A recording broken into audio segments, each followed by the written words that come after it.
शादीशुदा लोगों को बड़ी सीख देने वाली कहानी। पति पत्नी की कहानी। पत्नी ने न जाने क्या किया था कि पति ने उसे एक के बाद एक कई थप्पड़ जड़ दिए। हमेशा हर सिचुएशन को शांति से हैंडल करने वाली पत्नी भी इस बार इतनी अशांत हो उठी कि उसने अपनी चप्पल ही निकालकर पति की ओर फेंकी। चप्पल पति के बालों को छूते हुए निकल गई। ये किस्सा यहीं पर खत्म हो सकता था, मगर पति ने भी इसे अपनी मर्दानगी का विषय बना लिया और बात बद से बदतर होती चली गई। रिश्तेदारों ने भी आग में घी का काम किया। किसी ने कहा, जो औरत अपने पति को चप्पल से मार सकती है वो ना तो वफादार हो सकती है और ना ही पतिव्रता। ऐसी औरत परिवार ही नहीं पूरे समाज के लिए कलंक है। बीवी के पक्ष वाले भी कहाँ पीछे रहने वाले थे। किसी ने कहा, 21वीं सदी में भी जो स्त्री के साथ मारपीट करता है उसे तो जेल भेज देना चाहिए। तो कोई कहता, जरूर उसको कोई और पसंद आ गई होगी, इसलिए अब पत्नी से मारपीट करने लगा है। बात कोर्ट तक पहुंच गई। दोनों पक्षों ने एक दूसरे के खिलाफ केस फाइल कर दिया। पति ने चरित्रहीन होने का तो पत्नी ने दहेज और शारीरिक उत्पीड़न का आरोप लगाया। 2 वर्षों से अधिक समय के लिए केस चला था। इन 2 वर्षों के दौरान दोनों पति पत्नी अलग अलग रहे थे। इन 2 वर्षों के दौरान दोनों पक्षों के समर्थकों की संख्या कम हो गई। पहले जहां दोनों पक्षों के समर्थकों का समूह होता था, अब गिने चुने लोग ही रह गए थे। पति और पत्नी दोनों की आर्थिक स्थिति भी इस समय के दौरान काफी कमजोर हो चुकी थी। जिन्हें वो अपना शुभचिंतक समझ रहे थे, पैसों की बात आते ही उन्होंने भी पल्ला झाड़ लिया था। अगर कोई देने को राजी भी होता था तो मोटे ब्याज की शर्त पर। आखिरकार वही हुआ जो सब चाहते थे, डाइवोर्स। हर कोई खुश था, दोनों पक्षों के रिश्तेदार, उनके माता पिता और दोनों के वकील। लेकिन 5 साल की इस सुख शादी और एक सुंदर बेटी होने के बाद मिले इस डाइवोर्स से पत्नी मूक थी और पति शांत।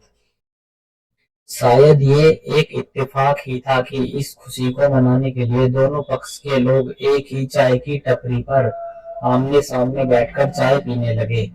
और भी इत्तेफाक था कि ज्यादातर लोग जो एक दूसरे के विरोधी पक्ष को सपोर्ट कर रहे थे वो एक दूसरे को अच्छे से जानते भी नहीं थे।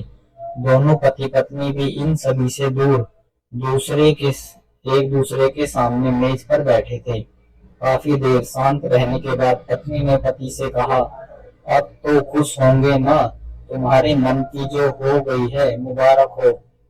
तुम भी तो आज जीत गई हो मुझसे, तलाक जो तुम्हें भी मिल गया है। Congratulation to you too. पति ने कहा।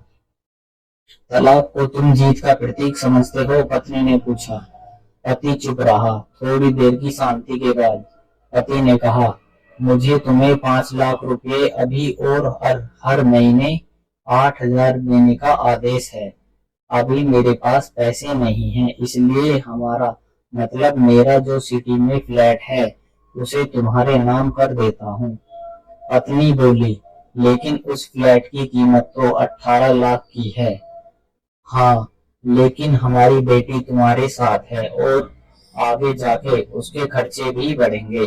तुम्हें थोड़ी आसानी होगी। पति ने कहा, नहीं नहीं, मुझे सिर्फ 5 लाख ही देना और तुम हर महीने 8,000 तो देने ही वाले हो, मैं मैनेज कर लूंगी।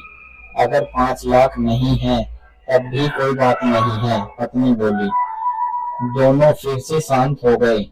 पति सोचने लगा, कितनी भोली और समझदार है ये औरत, जो कुछ समय पहले तक मेरी पत्नी थी और अब अनजान। ये वही है जो कम से कम खर्चे में घर चलाती और पैसे बचाकर मेरे जन्मदिन और बर्थडे पर हमेशा के लिए नए कपड़े खरीद लाती। कभी बीमार भी हो जाती तो पैसे बचाने के लिए मुझे मालूम न होने देती और घरेलू नुस्खों से अपना इलाज कर लेती। मगर घर में कोई बीमार होता तो तुरंत डॉक्टर के पास लेकर जाती। मेरी ही मति मारी गई थी।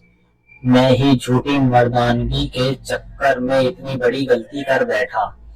पत्नी के दिमाग में भी उथल पुथल चल रही थी। अभी भी वैसा का वैसा ही है, पहले भी खुद से ज्यादा हमारे बारे में सोचता था और अब भी वही कर रहा है। ये वही आदमी है जो मुझे एक्सीडेंट से बचाने के लिए खुद मोटरसाइकिल के आगे कूद पड़ा था और अपनी उंगली तुड़वा बैठा था।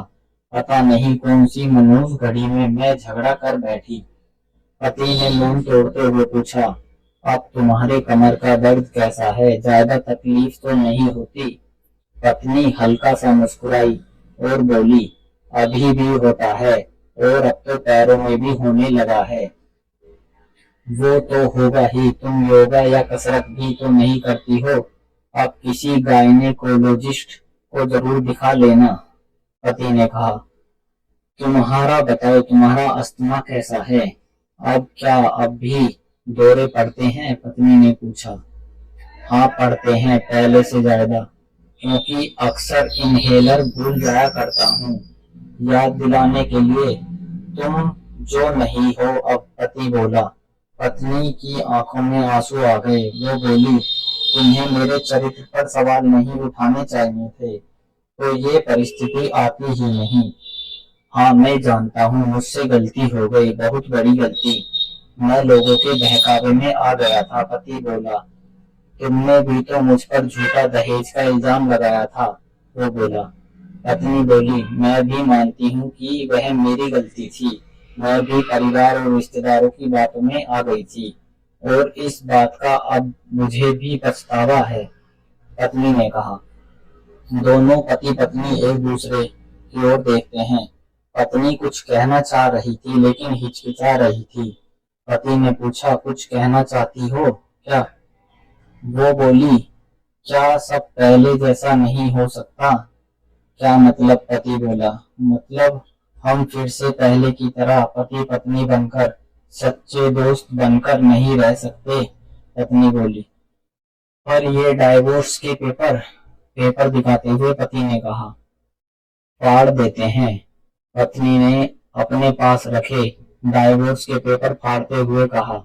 पति ने भी अपने पास रखे पेपर फाड़ दिए। सभी हैरान थे, वकील, रिश्तेदार और माँ बाप। पति पत्नी दोनों एक दूसरे के हाथ में हाथ पकड़े अपने घर की ओर चले गए और सभी रिश्तेदार एक दूसरे का मुंह देखते रह गए। दोस्तों, ये कहानी उन हर पति पत्नी के लिए बड़ी सीख है जो छोटी छोटी बातों पर लड़ते हैं और उन झगड़ों को बड़ा बनाकर अलग होने का डिसीजन लेते हैं। प्यार और झगड़ा तो एक सिक्के के दो पहलुओं की तरह है। दोनों को स्वीकार करना होगा, तभी ये पवित्र रिश्ता उनकी मंजिल तक पहुंच पाएगा।